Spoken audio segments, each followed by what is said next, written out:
બુરાઈ જાય, આમાં કોકનો માવતર નો દીકરો વહી જાય, કોકના બેન નો ભાઈ વહી જાય, એ પરિસ્થિતિમાં અત્યારે રાજકોટ હે. ત્યારે આજે હું ને દીપકભાઈ અમને જાણ મળી કે એક બોલેરો ગાડી અને કાલ પણ 2-3 વ્યક્તિઓને 108 દ્વારા દવાખાને લઈ જાઓ એવી પરિસ્થિતિમાં તમે જોઈ શકો છો. આ ખાડો ક્રેન દ્વારા કાઢવામાં આવ્યો હતો અને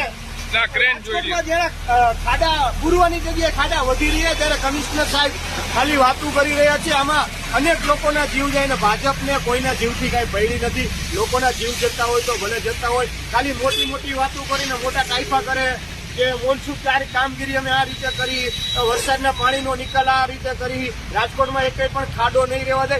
આ ખાલી સપના દેખાડવાનું હોય રાજકોટની પબ્લિકને. ત્યારે અમે જો તો હજી આપણે આગળ ખાડા જોતા પ્રી મોન્સૂન જે કામગીરી કહે છે કે અમે કરીએ છીએ, આ એની પોલ જોઈએ છીએ આપણે, અને કેટલીક પોલ ખોલવી આખા રાજકોટમાં સમસ્યા છે.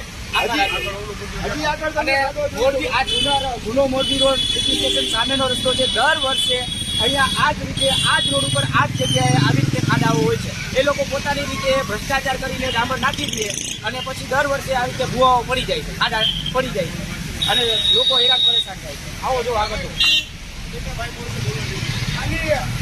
તમે જુઓ તો આમાં ટાસ્કનું એક વેક્ટર નાખવાનું હોય, છતાં પણ રાજકોટ મ્યુનિસિપલ કોર્પોરેશન કાંઈ કામ નથી કરતી.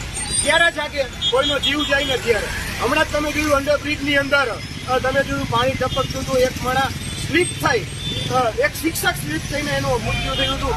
આવા મૃત્યુથી રાજકોટના નેતાને અધિકારીઓને કાંઈ ભયડી નથી. લોકો મરતા હોય તો મળે. ત્યારે આપણે વાહન ચાલક ભાઈને પણ ભાઈ શું પરિસ્થિતિ અને કેવી રીતે સીધું જોરદાર ભૂવો પડી ગયો ને એમાં ગાડી ખૂટી ગઈ.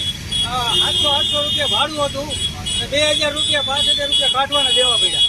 ગાડી ઊંધી પડે તે હાલત સમજી ગયા. ક્યાંય ખાડા કે કોઈ રસ્તા પૂરતા જ નથી. એના ઘર ભરે ધંધાય સમજી ગયા. એને ઘરે હતું સારું કરે, એના ઘર પાસે રોડ છે ને એ સારા કરે છે. બાકી બીજા માણસો પબ્લિક ભલે મરી જતા માઈ ગયા, મરી જાય. અને ખાસ તો પાણી ભરે એટલે ખાડો નો દેખાય, ડ્રાઈવરને કેટલી મુશ્કેલી પડે છે. એટલી મુશ્કેલી પડી અત્યારે જો ખાડામાં ગાડી આપી જો આ ગાડી આવડો ખાડો હે. અહીંયા ડિવાઈડર હતું, હું માન પૈસો હોવામાં. આમાં તમે આવી જાવ, એવડો ખાડો હે, આવડો ખાડો હે. તમે આવી જાવ, ઉઈ જાવ તમે.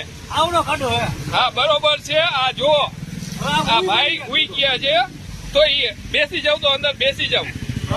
ના ના બેસી જાવ, એટલો ખાડો છે. આ લોકોના જીવ હારે રમત રમે છે.